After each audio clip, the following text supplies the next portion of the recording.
तक हम लोगों ने मूल अधिकारों के बारे में अध्ययन कर रहे हैं, समता के अधिकार के बारे में अध्ययन किया है, जो कि अनुच्छेद 14, 15, 16, 17 और 18 है। इन 5 अनुच्छेदों के माध्यम से इसके विस्तृत वर्णन को हम लोगों ने किया है। याद रहना चाहिए ये पाँचों अनुच्छेद आप लोगों को, ठीक है? और आज हम 19 से 22 तक स्वतंत्रता का अधिकार पढ़ेंगे, यानी कि अभी तक हम लोग जो पढ़ रहे थे, वह समता के अधिकार के बारे में था। ठीक है? जी सर। अब हम सबसे पहले इसमें स्वतंत्रता के अधिकार में ये स्वतंत्रता प्रदान क्यों की गई है? वस्तुतः प्रश्न यही आता है। तो स्वतंत्रता वही बात है कि मैंने बताया था पहले दिन की क्यों मौलिक अधिकार है, कि व्यक्ति के सर्वांगीण विकास। आप मन में क्या सोच रहे हो? यदि आपको बोलने का अधिकार नहीं होगा, तो आप अंदर ही अंदर बहुत कुछ सोचते रहोगे, है ना? और किसी को उल्टा-पुल्टा ना सोच लो ज़्यादा, है ना? तो जी ये सर। दिक्कत है। तो वाक एवं अभिव्यक्ति की स्वतंत्रता एक प्रदान की गई है कि बोलने के उद्देश्य से। अनुच्छेद 19 में वाक व अभिव्यक्ति की स्वतंत्रता का ही विस्तारीकरण किया गया है। और अनुच्छेद 19 के 6 सब आर्टिकल वर्तमान में है, पहले 7। पहले 7 थे, अब 6 हैं। तो 6 क्या हैं मैं आपको बताता हूँ। सबसे पहले कोई व्यक्ति क्या करेगा, याद करने का एक कहानी सुनाने का तरीका, यदि वो कहानी सुन लोगे तो कहानी के तरीके से याद रहेगा। एक व्यक्ति एक है, वो व्यक्ति पहले बोलना स्टार्ट करता है, लेकिन वो बोलना स्टार्ट करता है ना? क्या है? बोलना स्टार्ट करता है। अब वो घर ही घर में बोल रहा था, सुप्रिया जैसी अपनी बातें बोलती रही घर में, है ना? अब सुप्रिया घर में ही बातें बोलती रही और कोई सुन नहीं पा रहा था, ठीक है? तो उसने सुप्रिया ने सोचा अब एक काम करते हैं कि घर में वाक और अभिव्यक्ति करने से कुछ नहीं हो रहा है, हमें जाकर के अब क्या करना चाहिए, कार्यक्रम आयोजित करना चाहिए। क्या करना चाहिए? एक सम्मेलन करना चाहिए। क्या करना चाहिए बोलो? सम्मेलन। सम्मेलन। हाँ, अब ये सम्मेलन करने में लेकर के क्या पहुंच गई सुप्रिया, तुम क्या पहुंच गई? बंदूक वगैरह सब कुछ लेकर के पहुंच गई। तो पुलिस आया, तो फिर उसने कहा कि देखो ये निरायुध होगा, यानी कि तुम ये सब नहीं लाओगे, है ना? हथियार वथियार ये सब लेकर के, यानी कि सम्मेलन कैसे करोगे अगले बार से, बिना हथियार इत्यादि लिए हुए, है ना? तो ये सम्मेलन करना स्टार्ट कर दिया।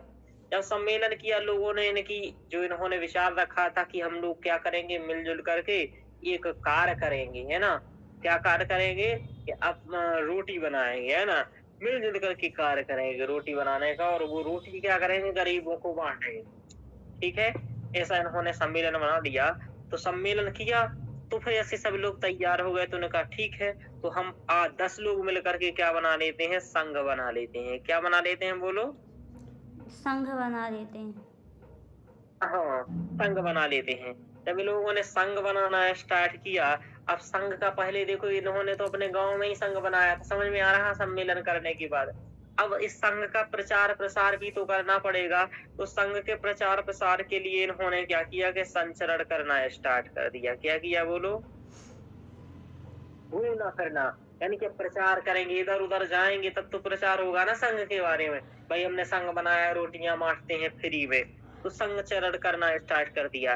अब इन्होंने संचरण करते हुए पाया कि यहाँ पर हम आराम से अपना निवास कर सकते हैं और यहाँ आकर के हम अपना निवास कर सकते हैं। ठीक है? यानी कि अपने संघ का एक भाई कार्यालय तो बनाना पड़ेगा ना, कि ये हमारे कार्यालय बनेगा, यहीं पर अपना आश्रम बनेगा, यहीं पर अपनी कुटिया बनेगी, तो निवास कर सकते हैं।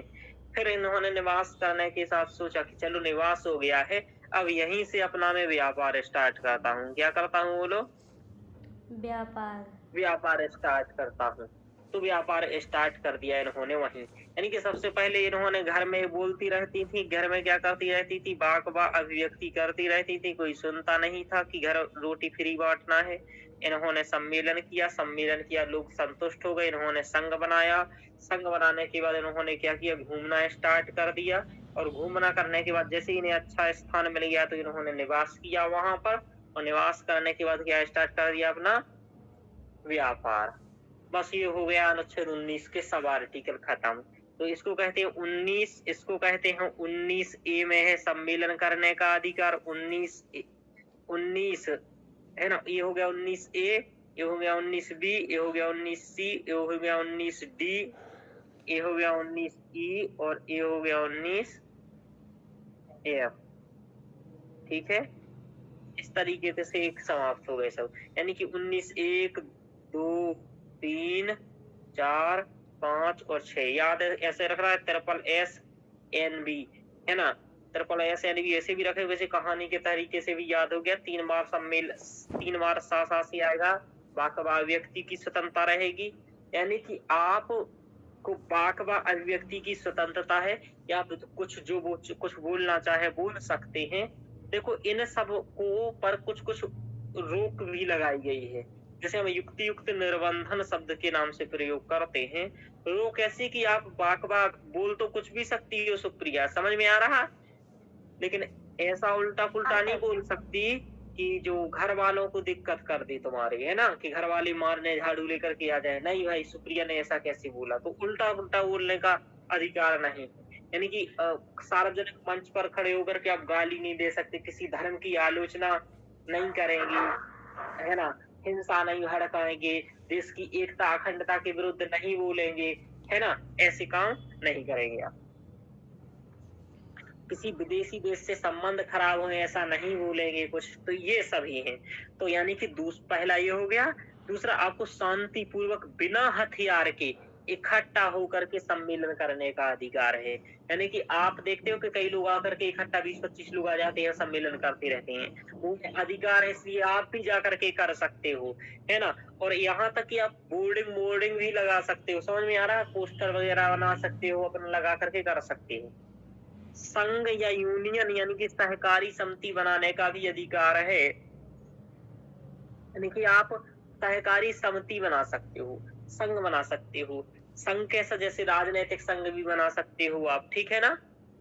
अब इसको इनको डिटेल्स में पढ़ाऊंगा मैं। संघ बना सकते हो, यूनियन बना सकते हो, समितियां बना सकते हो। भारत के राज्य क्षेत्र में आप कहीं भी अबाध संचरण कर सकते हो, घूमने फिरने का अधिकार है, आप उत्तराखंड जाइए घूमिए, गोवा जाइए घूमिए। हाँ, इस पर भी कुछ प्रतिबंध है, इन सभी पर कुछ कुछ प्रतिबंध है, ठीक है ना। लेकिन जैसे कि एक IAS अधिकारी कोई राजनीतिक संगठन नहीं बना सकता, समझ में आ रहा, पद के दायरे में हो रहे थे, यानी कि पद पर है और राजनीतिक संगठन भी बना रहे हैं, ऐसा सब नहीं करना है। भारत के राज्य क्षेत्र में कहीं भी आपको निवास करने की स्वतंत्रता को बढ़ावा दिया है। निवास करने की स्वतंत्रता सब जगह क्यों किया है बोलो, क्यों रोशनी जी, निवास करने की स्वतंत्रता को क्यों बताया किया है यहाँ।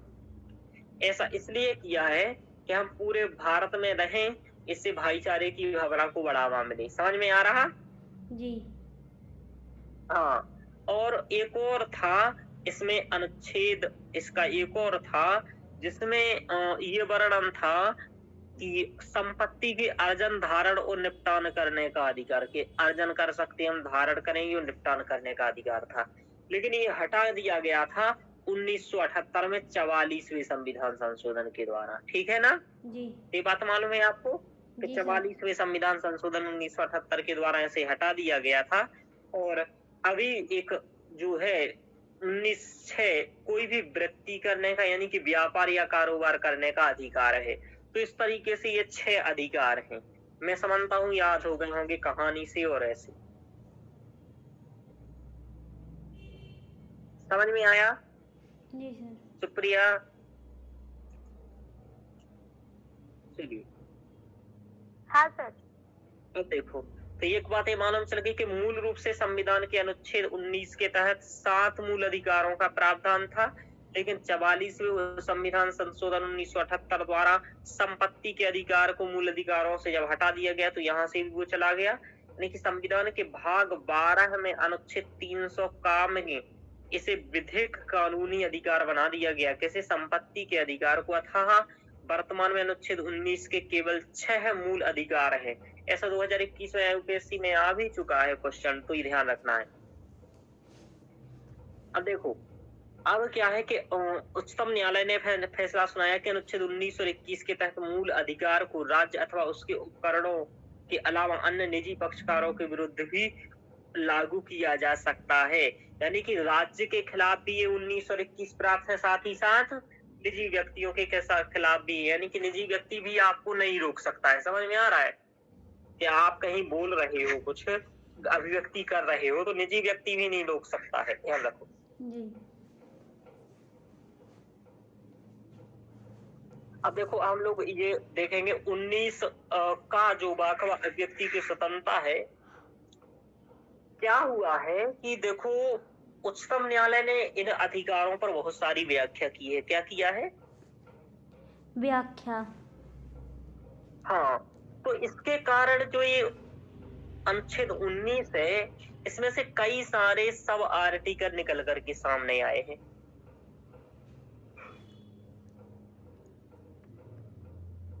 और इसलिए हम लोगों को थोड़ा सा, जैसे कि वाकवा अभिव्यक्ति की में क्या क्या शामिल होगा, समझ पा रहे हो? जी। जैसे कि अपने अथवा किसी अन्य के विचारों को प्रसारित करना, जैसे महात्मा गांधी के विचार आप चाह रहे हो कि प्रसारित करना है। कई लोग देखते रहते हैं उन्हें राजीव दीक्षित जी के विचार, कुछ लोग ओशो के विचार, है ना, ही प्रसारित करते रहते हैं। तो ये क्यों करते हैं? क्योंकि इन्हें अधिकार है। किसके तहत है? तो किसी के विचारों को प्रसारित करने का अधिकार है, पूछ लेगा। क्वेश्चन ऐसे बनेगा, निम्नलिखित पर विचार करें, सार तथ्य देगा, कहेगा उपयुक्त में से अनुच्छेद 19 के तहत कौन कौन से अधिकार है सम्मिलित है। तो ये बातें ध्यान रखना है कौन कौन से आएंगे। और सबसे बड़ी दिक्कत ये होगी कि आप अनुच्छेद 21 और 19 में पता नहीं कर पाएंगे चीजें।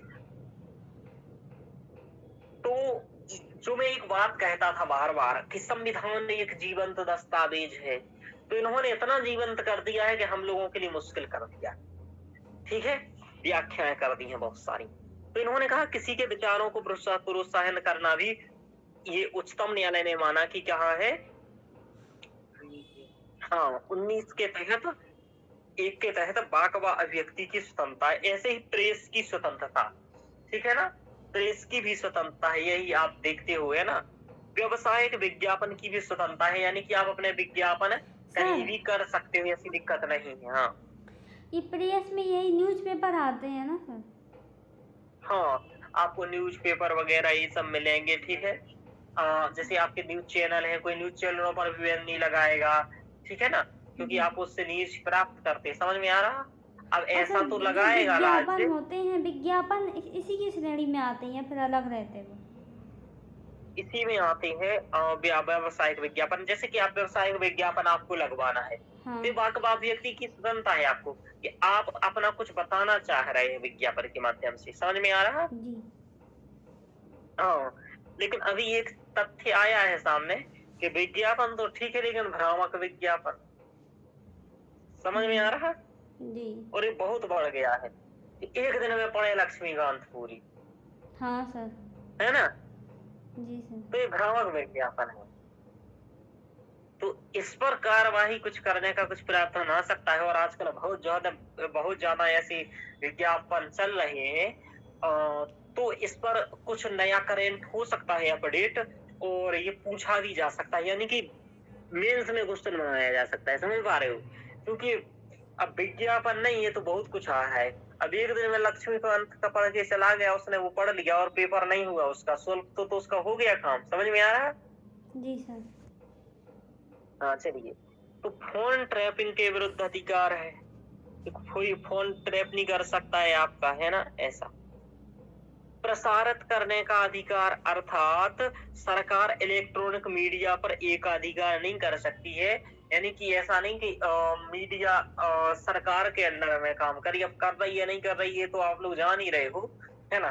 तो हाँ, ऐसे कि प्रत्यक्षतः ऐसा कि बंद करवा देगी, भाई नहीं सब हमारे ही बोलो, है ना, ऐसे आदेश दे, निकाल दे, जारी कर दे मंत्रालय के तहत, ऐसा नहीं कर सकती है। अंदर अंदर तो सब कुछ क्या कर रही है वो तो आप लोगों को मालूम होगा। चलिए, किसी राजनीतिक दल अथवा संगठन द्वारा आयोजित बंद के खिलाफ अधिकार है, यानी कि किसी राजनीतिक दल या संगठन द्वारा आयोजित बंद के खिलाफ भी अधिकार है। जैसे कि आप कोई कानून आया, ठीक है ना, ये किसान किसके तहत जाते हैं ये सब बंद करने, इसी के तहत, है ना, सरकारी गतिविधियों की जानकारी का भी अधिकार है। अब सरकारी गतिविधियां क्या है? सूचना का अधिकार कुल मिलाकर के। हाँ, सूचना के अधिकार के बारे में भी अनुच्छेद 19 के तहत है। अब ये पूछ लेगा, हाँ, अभी वो भी है, वो ही आ जाएगा देखो तो। तो सूचना का अधिकार इधर ही है। और देखते हैं, एक चुप रहने का अधिकार है कि चुप रह सकते हो, मौन रहने का अधिकार है, यानी कि मौन भी आपका एक अधिकार है। यानी कि भाई नहीं देना है कोई इस बात का उत्तर तो मौन रहो, क्या दिक्कत है? ठीक।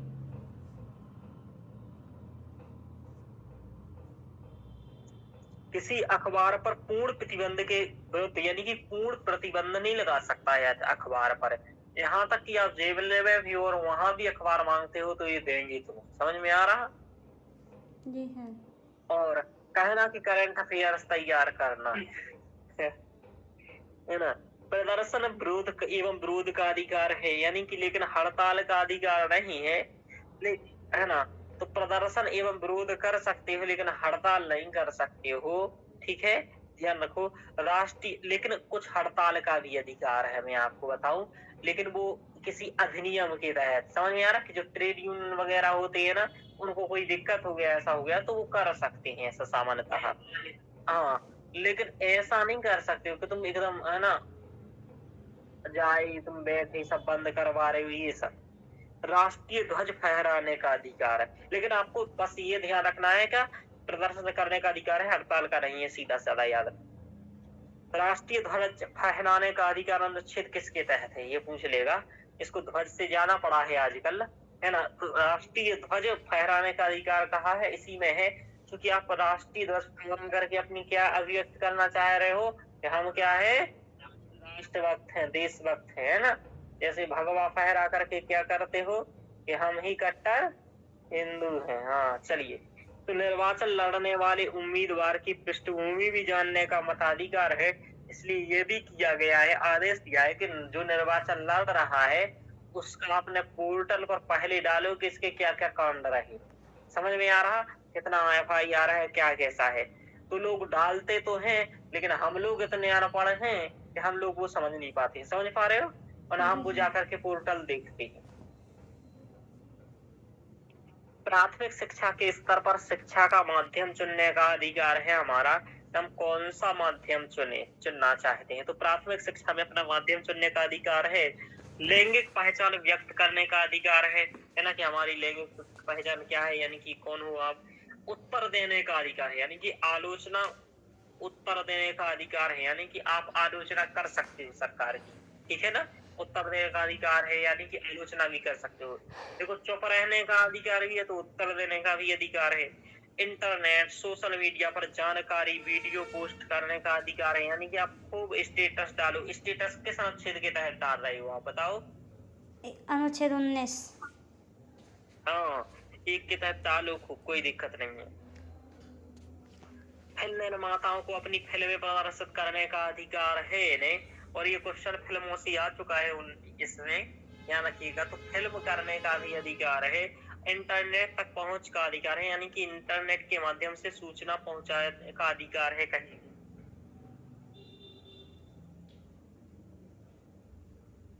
देखो, लेकिन इन सभी पर अनुच्छेद 2 राज्य पर निम्नलिखित आधारों पर रोक लगा सकता है,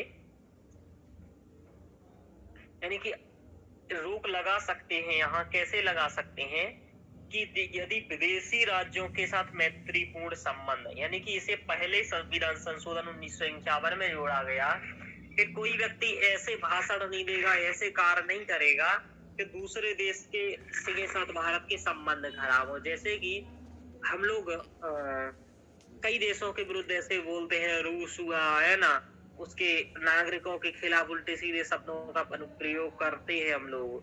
ठीक है। तो ये सभी या किसी देश के साथ ऐसा किया गया तो ऐसा करेंगे तो हमारे मैत्रीपूर्ण संबंध खराब होंगे। ऐसा करने पर दंड आरोपित कर सकता है राज्य। समझ में आ रहा? और युक्ति निबंधन लगा सकता है। जी सर। किसी अपराध के लिए उकसाना, जैसे कोई अपराध करने को लेकर के पहला विधान संशोधन अधिनियम 1951, जैसे कि कोई कह रहा है कि जब तक हिंदू राष्ट्र नहीं तब तक हम मारेंगे। समझ में आ रहा है? हिंसा करेंगे। तो ऐसे किसी अपराध के लिए नहीं उकसा सकते। समझ में आ रहा? जी सर। हाँ, तो ये लोग पहला संविधान कभी कभी आप देखते हो किसी को बोलते हुए ऐसे मंच पे, तो ऐसा नहीं कर सकते हो, किसी को अपराध को नहीं उकसा सकते हो। तो ये भी पहले संविधान संशोधन के माध्यम से जोड़ा गया। और लोक व्यवस्था को भी, यानी कि जो लॉ एंड ऑर्डर होता है, यानी कि लोक कानून और लोक व्यवस्था को बनाए रखने को यदि दिक्कत कर रहा है तो भी युक्त निर्बंधन लगाया जा सकता है। अब देखो, ये 3 अभी तक जो बताए, ये बताए पहले संविधान संशोधन 1951 के तहत, ये याद रखना है। ये क्वेश्चन बना है इससे, ठीक है। नमन, एक काम करो, वो उठा के लाना, नहीं वो प्रश्न देखो, नहीं वो टॉपिक वाइज। देखो, मैं आपको क्वेश्चन बताता हूँ इसी से, तो ये क्वेश्चन ध्यान रखना। देखो, इसमें क्वेश्चन क्या है। क्वेश्चन ये है कि भारत के संपूर्ण क्षेत्र में, ठीक है, निवास करने और विचरण करने का अधिकार है। समझ में आ रहा? जी जो आगे पढ़ाने वाले हैं कि निवास करने और विचरण करने का अधिकार है, अधिकार स्वतंत्र रूप से सभी भारतीय नागरिकों को उपलब्ध है, किंतु ये अधिकार असीम नहीं है। समझ में आ रहा? तो ये जी सर। आपको कह रहा है, टिप्पणी करें, ये 2022 का क्वेश्चन है, ठीक है ना, ध्यान रखो। एक और क्वेश्चन बना कि सूचना प्रौद्योगिकी अधिनियम की धारा 66A कि इससे कथित संविधान के अनुच्छेद 19 के उल्लंघन के संदर्भ में विवेचना करें। ऐसे अनुच्छेद 19 का उल्लंघन का कुछ प्रावधान सम्मिलित था, इसलिए इसको निरस्त कर दिया गया था सर्वोच्च न्यायालय द्वारा, इसलिए ये क्वेश्चन आया था। और भी पूछ रहा है, कह रहे वाक और अभिव्यक्ति स्वतंत्रता की संकल्पना से आप क्या समझते हैं? क्या इसकी परिधि में घृणा वाक भी आता है, हेट स्पीच भी आता है? तो नहीं आता है। भारत में फिल्में अभिव्यक्ति के अन्य रूपों में तनिक भिन्न स्तर पर क्यों हैं, यानी कि फिल्में थोड़ा सा अलग क्यों हैं, इसके बारे में पूछ रहा है। 2014 का क्वेश्चन है। तो इस टाइप से ये क्वेश्चन बना है 19 के बारे में, 2-3 क्वेश्चन। अब देखो, भारत की एकता, अखंडता और संप्रभुता को यदि कोई दिक्कत पहुंचा रहा है तो 16वें संविधान संशोधन 1963 में कहा गया है कि हम उस पर लगा सकते हैं, है ना। एक है मानहानि। जैसे मानहानि अभी क्या हुआ था कि संदीप माहेश्वरी पर विवेक बिंदा ने केस लगाया है, वो मानहानि के आधार पर लगाया। एक कंट्रोवर्सी सुनी थी आप लोगों ने? नहीं सर। हाँ, इन दोनों लोगों ने ऐसा, चूंकि एक दूसरे के प्रति गलत टिप्पणी किया या उसकी प्रतिष्ठा में कमी किया, यानी कि कोई ऐसी बात करता है जो व्यक्ति की गरिमा और प्रतिष्ठा को कम करे। समझ में आ रहा? तो विवेक बिंद्रा की तो प्रतिष्ठा को उन्होंने धूल में मिला दिया, तो उसने मानहानि का केस लगाया था। ऐसे ही न्यायालय की अवमानना करेगा यदि कोई, न्यायालय की अवमानना करोगे तो भी तुम्हारे पास क्या लगा दिया जाएगा, युक्ति युक्त प्रतिबंध लगाया जा सकता है।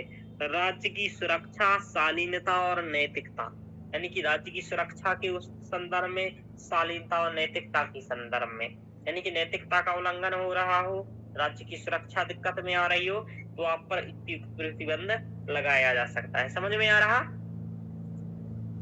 जी सर। तो किन किन परिस्थितियों में प्रतिबंध लगाया जा सकता है, ये आपको याद रखना है थोड़ा सा। अनुच्छेद 19(1) खा। अब देखो 19(1) खा, यानी कि देखो हमको तो 19 के अंतर्गत भी कई सारे है ना। 19(1) के अंतर्गत 19(1) का, 19(1) खा, ऐसे की भी है। चलिए देखो 19(1) खा, शांतिपूर्वक सम्मेलन का अधिकार है, यानी कि हम शांतिपूर्वक सम्मेलन कर सकते हैं। चलिए देखो, यानी कि सभी नागरिकों को शांतिपूर्वक बिना हथियार के सम्मेलन और संगठित होने का अधिकार है। सार्वजनिक बैठक आयोजित करने का, प्रदर्शन करने का और जुलूस निकालने का भी अधिकार है। ये सभी चीजें ना आप केवल सार्वजनिक भूमि पर शांतिपूर्ण तरीके से बिना हथियार के कर सकते हो, यानी कि आप किसी निजी भूमि पर ये काम नहीं कर सकते हो। निजी भूमि पर करोगे तो वो रोक भी लगा सकता है। समझ में आ रहा भैया? हमारे घर करने को हमने अधिकार नहीं दिया है। देखो, हिंसा, अव्यवस्था, दंगा, सम्मेलन, ऐसी सभा जो लोक शांति को भंग करती हो अथवा जिसमें हथियार शामिल हो, उनको संरक्षण प्रदान यहाँ नहीं किया गया है। इसमें हड़ताल करने का भी अधिकार शामिल नहीं है, ध्यान रखना। अनुच्छेद 19(3) में 2 आधारों पर युक्त प्रतिबंध का उल्लेख किया गया है। एक तो भारत की संप्रभुता और अखंडता, लोक व्यवस्था से संबंधित यातायात का अनुरक्षण भी यहाँ शामिल है। अनुच्छेद 100 धारा 144, आपने इसका नाम बहुत सुना होगा। जब धारा 144 से लग जाए तो फिर तब हम लोगों को नहीं बोलने देते हैं या घूमने देते हैं, समझ में आ रहा है? या सम्मेलन नहीं करने देते हैं। तो मजिस्ट्रेट यानी कि कलेक्टर ऐसी सभा, बैठक या जुलूस पर रोक लगा सकते हैं जिससे बाधा, परेशानी अथवा मानव जीवन या स्वास्थ्य या सुरक्षा के लिए खतरा हो, सार्वजनिक शांति में गड़बड़ी हो, दंगा हो या किसी झगड़े या जोखिम में शामिल हो। जैसे कई मामलों में कोविड-19 से निपटने में लागू किया गया था, तो धारा 144 लागू की जाती है, तब आप ऐसा ना जुलूस निकाल पाओगे, ना ऐसा सम्मेलन कर पाओगे। नहीं, आपको अनुच्छेद केवल तभी याद आता रहेगा जब धारा 144 लगी हो। समझ पा रहे हो? जी सर। आगे चलते हैं। तो ये बातें समझ में तो आ रहा है, कोई दिक्कत? हाँ, नहीं चलिए सर। आगे चलते हैं। धारा 141 भारतीय दंड संहिता, 5 अथवा उससे अधिक लोगों को एकत्र होना गैर कानूनी हो सकता है यदि उनका उद्देश्य किसी कानून के कार्यान्वयन अथवा कानूनी प्रक्रिया में विरोध करना शामिल हो, कुछ लोगों की संपत्ति बलपूर्वक कब्जा करना हो, शरारत करना अथवा आपराधिक कृत्य करना हो या किसी व्यक्ति पर गैर कानूनी काम के लिए दबाव डालना हो। तो ऐसा यदि करेगा तो यानी कि ऐसा कुछ यदि उसका उद्देश्य है, तो धारा 141 के तहत भारतीय न्याय संहिता VNS की, ठीक है, भारतीय न्याय संहिता की धारा 141 के तहत ये सब क्या माना जाएगा? गलत माना जाएगा। हाँ, तो फिर ये रोक लगा सकता है वो, और 5 लोगों को एक साथ खड़ा नहीं होने दे सकता है। सरकार अथवा उसके कर्मचारियों द्वारा अपनी कानूनी शक्ति का प्रयोग करने पर उन्हें धमकाना हो, तो ऐसे मामलों में।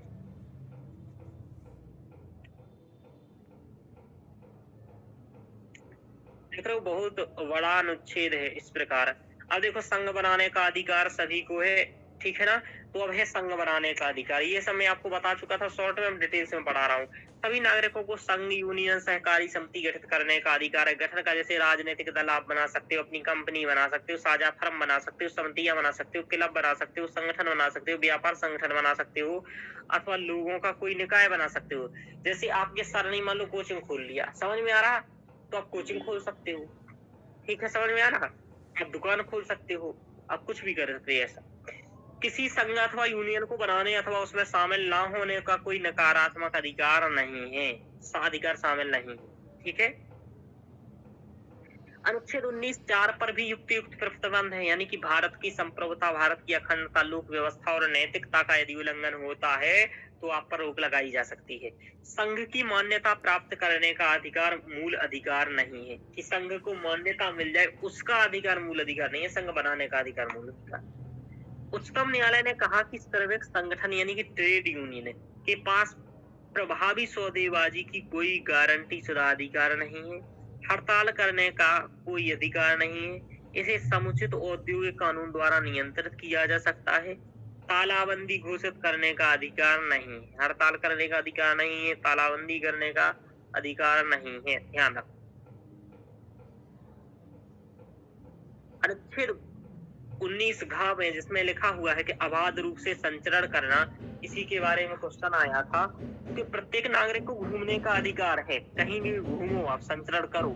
अंतरराज्यीय और अंतरराज्यीय और अंतराराज्यीय, है ना, इंटर स्टेट और इंट्रा स्टेट दोनों जगह घूमने का है, यानी कि अपने राज्य के अंदर और अपने राज्य से बाहर। जैसे मध्य प्रदेश से मतलब अपने राज्य से अंदर का मतलब भारत से अंदर और भारत से बाहर भी, ठीक है ना, घूम ये भी है। आप राज्य के संदर्भ में यहाँ कह रहा है, यानी कि आप दोनों जगह घूम सकते हो। दूसरा, स्टेट की बात करें यदि इस संदर्भ में देखे तो आपको मध्य प्रदेश के जैसे हुआ, आप तो मध्य प्रदेश में भी घूम सकते हो और अन्य राज्यों में भी घूम सकते हो, कोई दिक्कत नहीं है। भारत की एकता, राष्ट्रीय भावना को बढ़ावा देना कोई प्रांतीय है, यानी कि इसका उत्तर क्यों ऐसा किया गया है? राष्ट्रीय एकता को बढ़ावा देना जिससे कि बंधुत्व की भावना बढ़ावा हो, राष्ट्रीय भावना को बढ़ावा देना, कोई प्रांतीय भावना ना रहे, यानी कि क्षेत्रवाद को समाप्त करना। समझ में आ रहा कि कोई क्षेत्र तक सीमित ना रहे, हम तो मध्य प्रदेश ही घूम पाएंगे, हम उत्तर प्रदेश, इससे तो दिक्कत आ जाएगा। जी सर। अब देखो अनुच्छेद 19(5) युक्ति युक्त प्रतिबंध सार्वजनिक हित में या किसी भी अनुसूचित जाति के हितों के संरक्षण में लगाया जा सकता है। जैसे कि कुछ जो पूर्वोत्तर के राज्य, वहां आपको जाने के लिए परमिट लेना पड़ता है। समझ में आ रहा? या जी। फिर नहीं भी जाने को कर सकते हैं। जैसे अंडमान निकोबार के कुछ द्वीप हैं, समझ में आ रहा, वहां पर आपको जाने को मना कर सकते हैं। जी। ठीक है, तो जी। ऐसे क्योंकि जनजाति रह रहे हैं, उनकी संस्कृति है, उनका कुछ है, उसको संरक्षित करने के लिए आपको वहां जाने से रोका जा सकता है। यहाँ तक कि जैसे कोई कार्यक्रम भी हो रहा है और धारा 144 लगी है, तो कुछ जगह जा करने से रोक सकता है आपको। तो ऐसे हाँ कुछ सर। कुछ मामलों में रोका जा सकता है। उच्चतम न्यायालय ने वेश्याओं के संचरण को सार्वजनिक स्वास्थ्य और नैतिकता के आधार पर प्रतिबंधित किया जा सकता है। यानी कि उच्चतम न्यायालय ने ऐसा कहा कि वेश्याएं जो सब जगह घूमती हैं, जिससे सार्वजनिक स्वास्थ्य को क्या होगी, दिक्कत होगी, और नैतिकता का भी एक मामला है, इसलिए इस पर प्रतिबंध किया जा सकता है। समझ में आ रहा? जी हाँ। सर। तो आंतरिक अनुच्छेद 19 आंतरिक संचरण की स्वतंत्रता है और देश में निर्बाध से कर सकते हो। यानी कि अनुच्छेद 19 के तहत आप देश के अंदर घूम सकते हो और अनुच्छेद 21 के तहत बाहरी संचरण की स्वतंत्रता, यानी कि देश से बाहर जाने का अधिकार है, तो देश के बाहर घूम सकते हो। तो ये दोनों है, ध्यान रखो।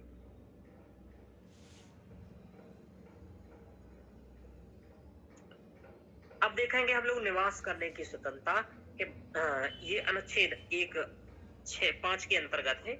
प्रत्येक नागरिक को भारत के किसी भी हिस्से में निवास करने का और बसने का अधिकार है।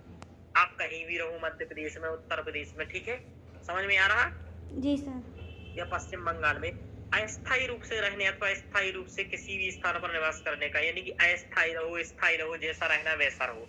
इसका अर्थ है देश के भीतर आंतरिक बाधाओं को दूर करना है, राष्ट्रवाद को बढ़ावा देना है, संकीर्ण मानसिकता को कम करना है, क्षेत्रवाद को कम करना है, राष्ट्रीय भावना के साथ भ्रातृत्व की भावना को बढ़ाना है। अनुच्छेद 19(5) पर युक्तिगत प्रतिबंध है, जैसे कि आम जनता के हित में इस पर रोक लगाई जा सकती है, किसी भी अनुसूचित जनजाति के हितों के संरक्षण के लिए लगाई जा सकती है कि आप जाकर के जंगल में नहीं बस सकते हो अनुसूचित इनके पास। समझ में आ रहा? जी सर। देश के कई हिस्सों में आदिवासियों को अपने पारंपरिक नियमों कानूनों के अनुसार संपत्ति अधिकार को विनियमित करने की अनुमति दी गई है, तो आप ऐसा नहीं करेंगे। उच्चतम न्यायालय ने वेश्याओं और आदतन अपराधी जैसे कुछ प्रकार के व्यक्तियों को कुछ क्षेत्रों में प्रवेश करने पर प्रतिबंध लगाया जा सकता है। देखो, निजता का अधिकार और संचरण का अधिकार एक दूसरे के पूरक है, यानी कि निजता का मामला है, मैं कहीं जाऊं ना जाऊं, समझ में आ रहा है? तो कहेंगे ये निजता के अधिकार का मामला है।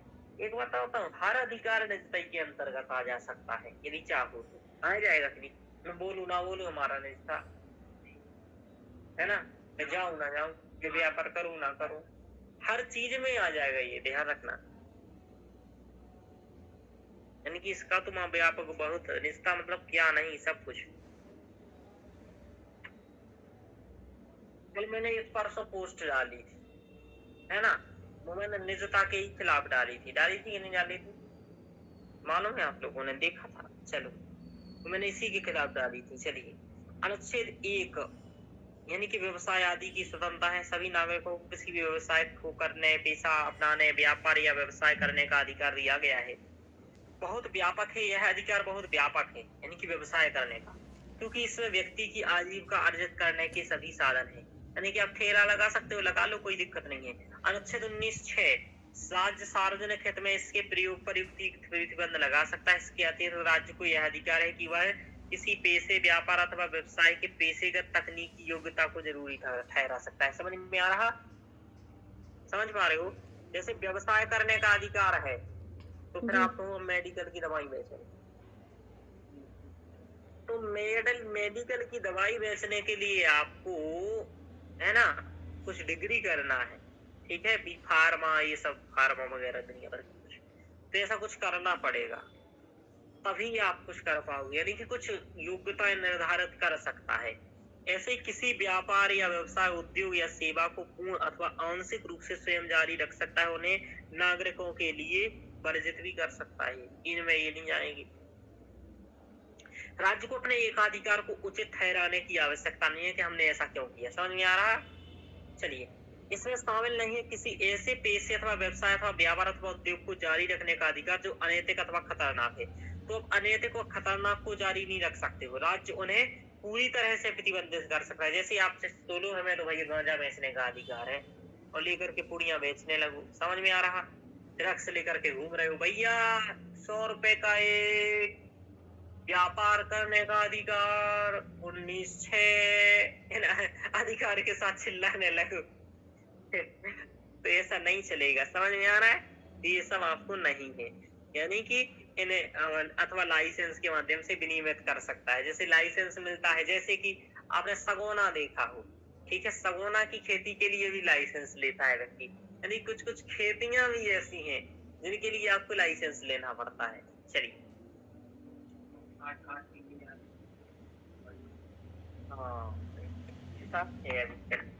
तो ये आपने देखा कि कुछ कुछ प्रतिबंध है लेकिन अधिकार भी हैं। तो प्रतिबंधों के साथ अधिकार है हमारे यहाँ। ये प्रतिबंध 2-3 एक तो राज्य परेशान ना हो जाए, चूंकि ये राज्य के विरुद्ध है। समझ पा रहे हो ना? और यदि इन पर प्रतिबंध ना लगाया जाए तो देखो, व्यक्ति एक तो राज्य को परेशान कर देगा, बोलेगा हम तो बेचेंगे, क्या कर लोगे गांजा। भाई व्यक्ति भारत में कोई वो थोड़ी ना है। समझ में आ रहा है? वो उल्टे ही काम करेगा, बल्कि खाद निकालेगा हर अधिकार में, और वो ही काम करेगा जो उल्टे हो। प्रचार करे, हाँ, एक को बिठा लेंगे, ये बोले ये बैठा है, खड़ा कहाँ है। चलो आगे चलते हैं। तो अनुच्छेद अब ये हो गया, अनुच्छेद ना ही है 19। 19 से क्वेश्चन यही बनेगे टू करंट में,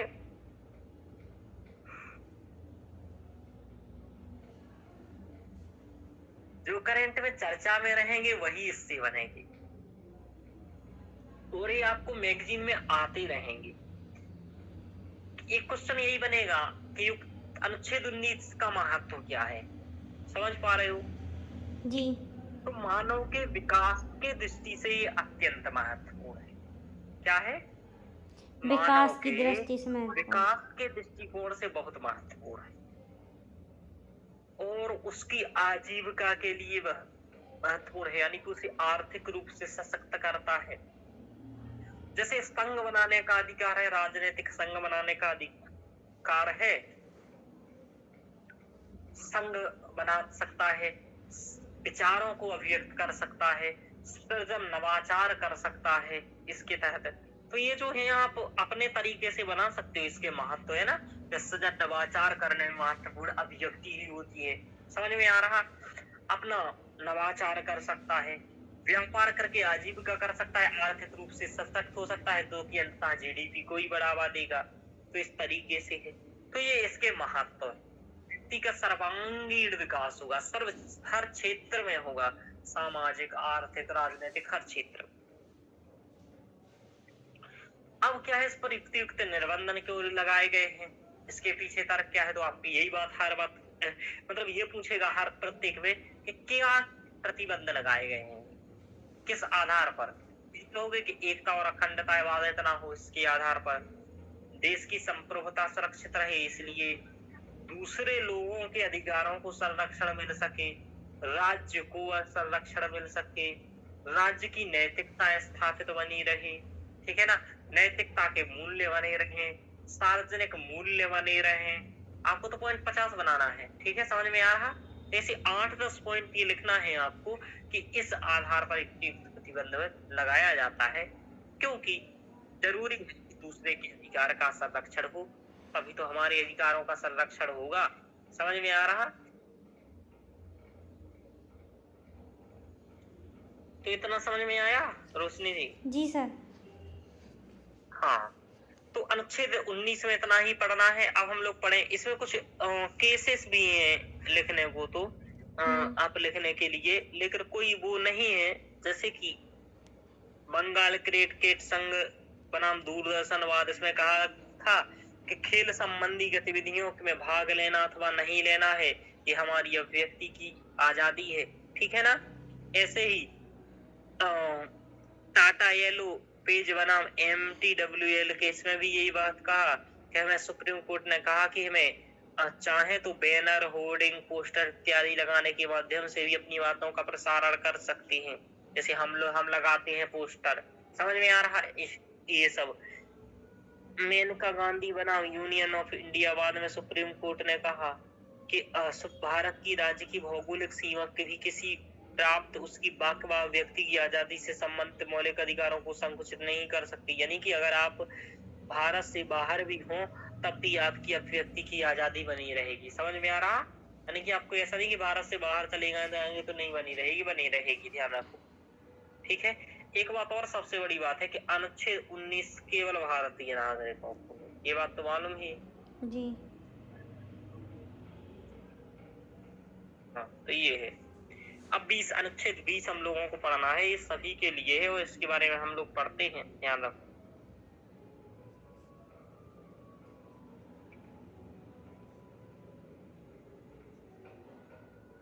हम लोग 2 मिनट का गैप रखेंगे और फिर आगे पढ़ेंगे। जी सर।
आवाज आ रही है? सुप्रिया, जी सुन सर, रही आ हो? रही है आवाज़। हाँ सर, आ रही है। तो बन गया खाना तुम्हारा? नहीं सर। चलिए आगे चलते। अनुच्छेद 21 हम लोग पढ़ेंगे अपराधों के लिए दोषसिद्धि के संबंध में संरक्षण। हाँ, अनुच्छेद 20 में, हाँ, अनुच्छेद 20 में है अपराधों के लिए दोषसिद्धि के संबंध में संरक्षण। यानी कि आप कोई अपराध कर देते हो तो दोष सिद्धि होनी है, तो उसके संबंध में कुछ संरक्षण प्रदान किए गए हैं। तो क्या कैसा किया गया है यहाँ पढ़ लेते हैं, समझ लेते हैं। किसी भी अभियुक्त या अथवा दोषी करार व्यक्ति, जो चाहे वह नागरिक हो अथवा विदेशी हो, ये दोनों को अधिकार प्राप्त है, पहली बात तो। अथवा किसी कंपनी अथवा निगम जैसा विधिक व्यक्ति हो, को उसके विरुद्ध मनमाने और अतिरिक्त दंड से संरक्षण प्रदान करता है। यानी कि उसको मनमाना दंड नहीं दिया जा सकता और अतिरिक्त दंड भी नहीं दिया जा सकता है। यानी कि एक अपराध का एक दंड दिया जा सकता है। तो कोई कार्योत्तर कानून नहीं। अब इसके 3 सब आर्टिकल हैं 20 अनुच्छेद के, 1, 2 और 3। कितने हैं बोलो? 1, 2, 3। 3। हाँ, तो पहला ये है कि कोई भी दंडिक कानून भूतलक्षी प्रभाव से लागू नहीं होगा। यानी कि कानून ऐसा नहीं करोगे कि किसी भी व्यक्ति के अधिनियम के समय लागू कानून के उल्लंघन के सिवाय किसी भी अपराध के लिए दोषी नहीं ठहराया जाएगा, ना ही अपराध के लिए समय प्रवृत्त कानून द्वारा निर्धारित दंड से अधिक लगाया जाएगा। कुल मिलाकर के देखो ऐसा कि जैसे आज हमने अपराध किया, समझ में आ रहा, तो आज जो कानून हो हमारे लिए उसके लिए दंड देने वाला उसी के आधार पर लगाया दंड दिया जाएगा। ऐसा नहीं कि आप ये कर दो कि हमने दंड कुछ कांड कर दिया और आप जाकर के संसद में कानून पारित कर लो, फिर हम पर दंड दे दो, या फिर हाँ कानून बना हो, हमने गलत किया हो, तब हम पर दंड लगेगा।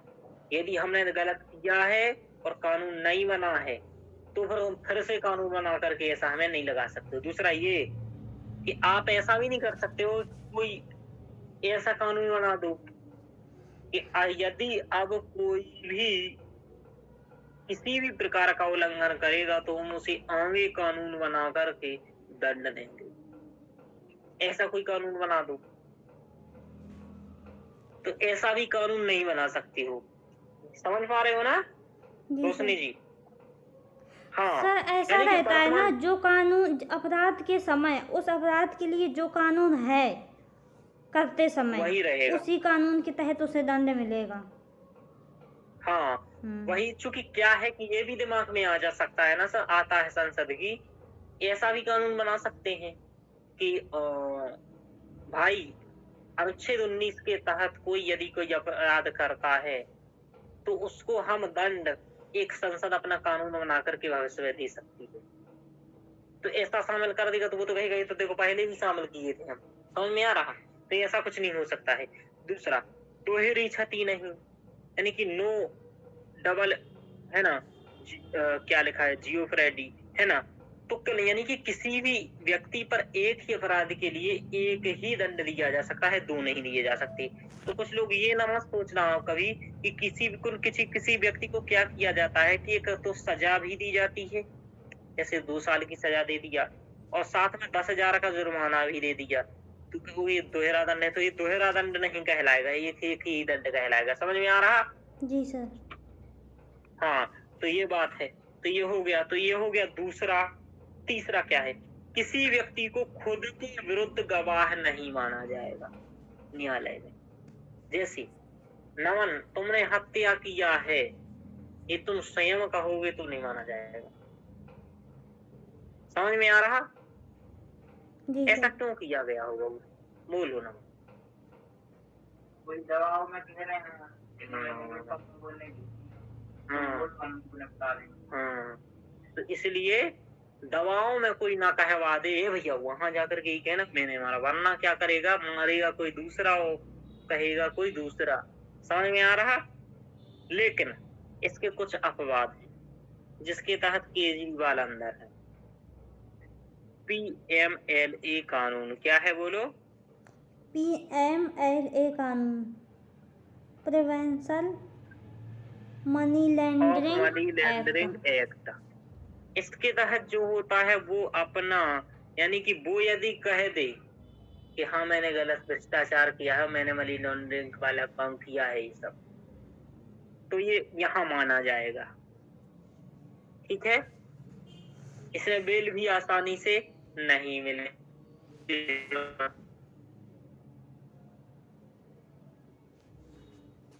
सर आवाज कटने लगी।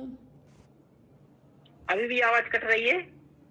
आने लगी सर अब। ये आ रही है? जी सर आने हाँ, लगी। तो ये 3 है, यानी कि कोई आत्म दोषारोपण नहीं। यानी कि देखो ये लिखा है किसी व्यक्ति के अभियुक्त व्यक्ति को अपने विरुद्ध साक्षी बनने के लिए मजबूर नहीं किया जा सकेगा, यानी कि मौखिक रूप से ना ही दस्तावेजी रूप से। यहाँ पर आपराधिक कार्यों पर कार्यवाहियों पर लागू होगा, सिविल कार्यवाहियों पर लागू नहीं होता है। यानी कि सिविल कार्यवाहियों में किया जा सकता है, ऐसा समझ पा रहे हो? सिविल कार्यों पर लागू नहीं होगा, ये आपराधिक कार्यवाहियों पर लागू होगा। भौतिक वस्तुओं के अनिवार्य उत्पादन पर, अंगूठे का निशान, रक्त का नमूना देने की बाध्यता पर, है ना, शरीर के अनिवार्य प्रदर्शन पर, इन सब पर नहीं हो, निम्नलिखित पर लागू नहीं होगा। यानी कि भौतिक वस्तुओं के अनिवार्य उत्पादन पर, अंगूठे लगाने का, रक्त का नमूना देने पर, शरीर के अनिवार्य प्रदर्शन पर। देखो किसी भी व्यक्ति को उसके, अब ये 20 इतना ही है, 20 में 3 बातें हैं। क्या है? 3 बातें हैं। पहली ये कि कोई विधि भूतलक्षी नहीं होगी, ठीक है, जी सर। समझ पा रहे हो? दूसरा, दोहरा दंड नहीं दिया जाएगा। तीसरा, कोई अपनी कोई मतलब स्वयं गवाह नहीं बनेगा, किसी व्यक्ति को खुद के लिए गवाह नहीं माना जाएगा। ये है 20, 1, 2 और 3। इसको याद रखना सबसे कठिन होता है। देखो अपराधों के लिए 2 सिद्धि के संबंध में संरक्षण, ठीक है। जी सर। तो ये 20 अनुच्छेद है, इतना ही पूछा जाता है जो मैंने आपको बता दिया है। आगे चलते हैं आप। इसके बाद है अनुच्छेद 21। क्या है? अनुच्छेद 21 है, इसके बारे में हम लोगों को पढ़ना है और ये बहुत ही व्यापक अनुच्छेद है, ध्यान रखना। पढ़ लेते हैं इसके बारे में भी। देखो अनुच्छेद 21 कहता है किसी भी व्यक्ति को उसके प्राण अथवा दैहिक स्वतंत्रता से विधि द्वारा स्थापित प्रक्रिया के अनुसार ही वंचित किया जाएगा, अन्यथा नहीं। यह अधिकार नागरिकों और गैर नागरिकों दोनों को है। यानी कि विधि द्वारा स्थापित प्रक्रिया के द्वारा तुम्हारे प्राण लिए जा सकते और दैहिक स्वतंत्रता हरी जा सकती है, लेकिन विधि द्वारा स्थापित प्रक्रिया के बिना तुम्हारा ऐसा नहीं किया जा सकता। यानी कि मृत्यु दंड देख रहे हो आप, तो विधि द्वारा स्थापित प्रक्रिया के तहत काम हो जाता है। यानी कि हम किसी के प्राण नहीं छीन सकते हैं सामान्यतः, ऐसी दैहिक स्वतंत्रता है। समझ में आ रहा? जी सर।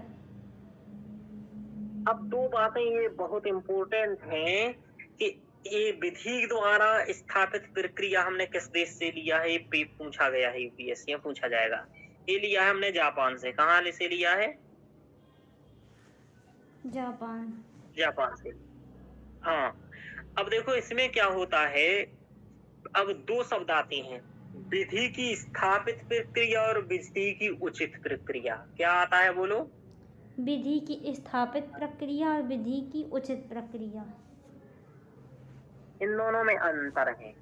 विधि की स्थापित प्रक्रिया किसी प्रक्रिया को निर्धारित करने वाली कानून की वैधता, इस पर आधार पर सवाल नहीं उठाया जा सकता वह कानून अनुचित यानी कि नावाजिब या अन्यायपूर्ण। कुल मिलाकर के ऐसा विधि की स्थापित प्रक्रिया का मतलब ये होता है कोई कानून बना, ठीक है जी, बना है, तो बस ये देखना है कि इसको यदि प्राण ले रहे हैं हम इस व्यक्ति को, तो क्या कानून के अनुसार ले रहे हैं? यदि कानून के अनुसार ले रहे हैं तो सही है, समझ पा रहे हो बात? हाँ सर। यह है विधि द्वारा स्थापित प्रक्रिया, यानी कि जो विधि द्वारा स्थापित प्रक्रिया की गई है उस स्थापित प्रक्रिया के अनुसार प्राण लिए जा रहे हैं। यदि लिए जा रहे हैं तो ठीक है, कोई दिक्कत नहीं। लेकिन विधि की सम्यक प्रक्रिया या उचित प्रक्रिया में ये नहीं है। ये अमेरिकी अवधारणा है। अमेरिका में विधि पर भी क्वेश्चन उठाया जा सकता है कि क्या विधि भी सही है या नहीं है। समझ पा रहे हो?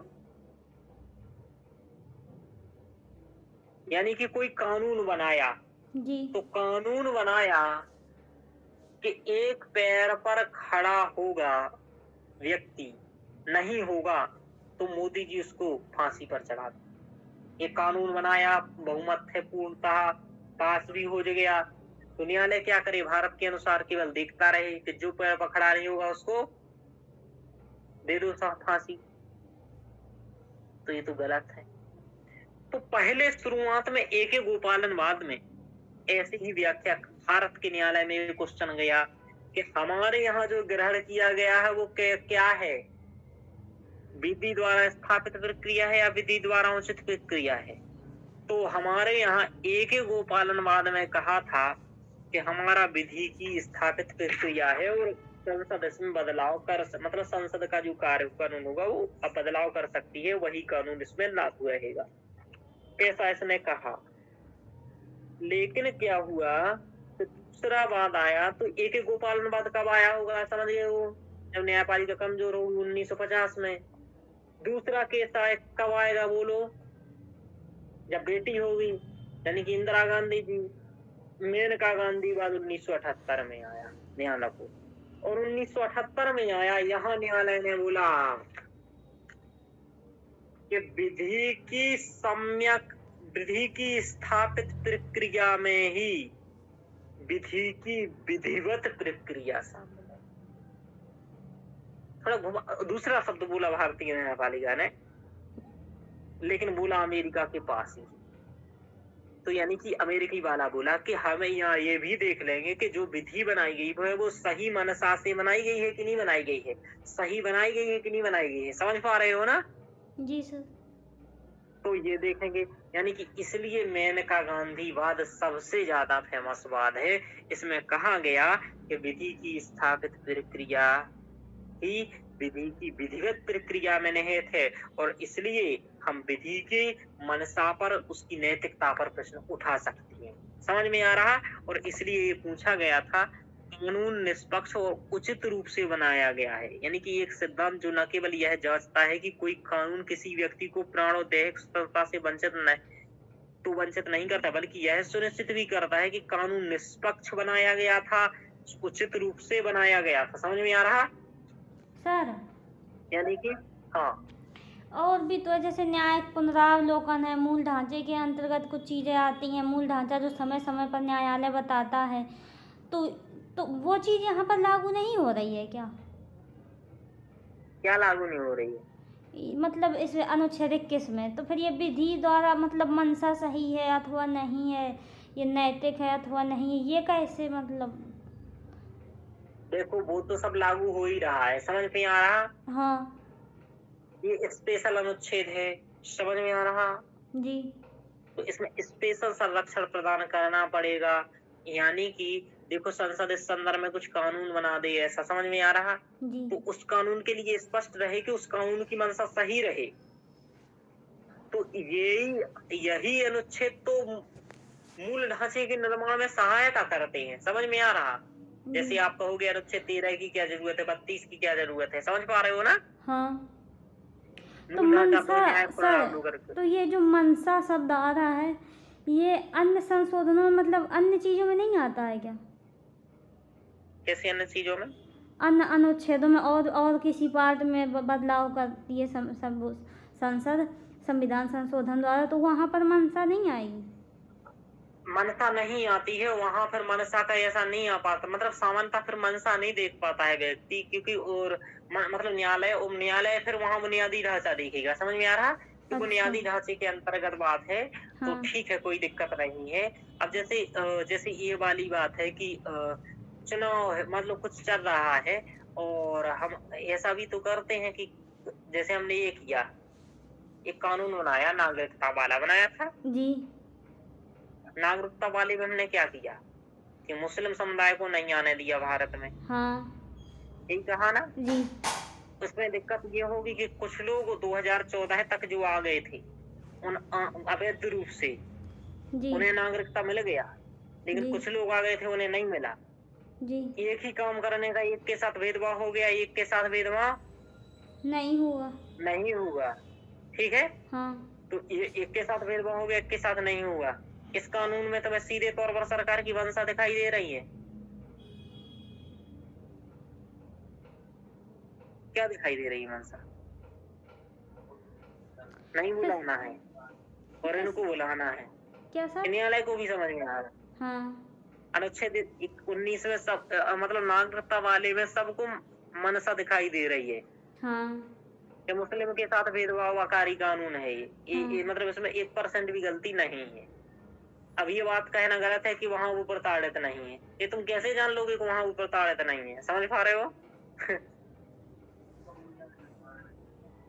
ना? तो ऐसा कुछ तो मतलब ये तो ये वाला है, तो ये कानून की मंशा स्पष्ट दिख रही है, लेकिन कुछ कर पा रहा है नहीं। जैसे अब स्पष्ट दिख रहा है कि खाद्यान्न कानून बन रहा है, मान लो। अब जैसे स्पष्ट दिख रहा है, देखो लाडली बहना योजना का स्पष्ट दिखता है कि नहीं दिखता है? हाँ सर। क्या है इसका इसका उद्देश्य क्या है? चुनाव जीतना। इसका मतलब है, इसका उद्देश्य पैसा लो और वोट दो। ये है इसकी असली मंशा, यही थी। समझ में आ रहा? जी। लेकिन क्या ये न्यायालय को समझ में नहीं आ रहा? आ रहा, हाँ। लेकिन कुछ कह पा रहा है क्या? नहीं, नहीं। क्योंकि इसका कथित उद्देश्य क्या है? Woman empowerment. और ये वुमन को भी समझ में आ रहा है कि हमारी दो कौड़ी की तो इज्जत नहीं है घर में, या ना हमें स्कूल जाने दे रहे हैं, ना पार्लियामेंट में हमारा है, न न्यायपालिका में है। ये महिलाओं को भी समझ में आ रहा है, लेकिन स्वार्थ है। समझ पा रहे हो जी। कि ना महिला हमारा कहीं हिस्सेदारी ठीक से है नहीं, तो हिस्सेदारी मांगनी चाहिए कि आधा आधा। भाई 33% आरक्षण अभी क्यों, पूरा 50% करो आरक्षण। समझ में आ रहा? ज्यादा हो तो 55 कर दो, ये एक अधिकार करना चाहिए। नहीं, लेकिन 1000 में संतुष्ट हैं हम। चलिए, ये दिक्कत है, यानी कि इस टाइप से कानून ये सबको मंशा समझ में आ रही है। यानी कि जो फ्री विशेष के लिए होते हैं कानून, यानी कि फ्री विशेष के लिए, यानी कि आप लोग जानते हो फ्री घोषणाएं जो हो रही हैं या रेवड़ी कल्चर है, ये सब सरकार को मालूम है, लेकिन इनमें मंशा देखी जा रही है क्या? नहीं। हाँ, ये है। लेकिन यहाँ मंशा देख ली जाएगी कि यहाँ क्या कर रहा है। तो अगर गलत चाहे तो वहां भी है। अगर मनसा ठीक क्या? नहीं है, अगर मनसा ठीक नहीं है हाँ, और इसमें कुछ बदलाव कर दिया है, तो फिर इसे न्यायालय मतलब असंवैधानिक कर देंगे। असंवैधानिक करा दे। हाँ, जी। बोले इधर इसको समाप्त, ये खतरनाक है, मतलब ठीक चीज नहीं है, इसको ठीक कर, सब कुछ हो जाएगा। चलिए, तो ये वाली बात बताए। अब जो मैंने बताया वो यहाँ लिखा है, देखो यहाँ जी। लिखा है एक गोपालनवाद में क्या कहा गया था। ज्यादा ही शॉर्ट कर दिया भाई रे, ये तो केवल गोपालनवाद केस लिख दिया। चलो,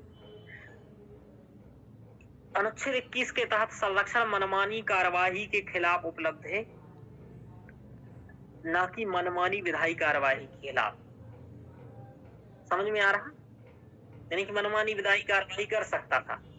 यहाँ उच्चतम न्यायालय ने अनुच्छेद 21 की संकीर्ण व्याख्या की, तो तुम ऐसे भी समझ में आ गया तुम लोगों को, है ना? हाँ सर। संकीर्ण व्याख्या की, केवल किसी व्यक्ति अथवा व्यक्तियों के निकाय से संबंधित स्वतंत्रता है, ऐसा कहा।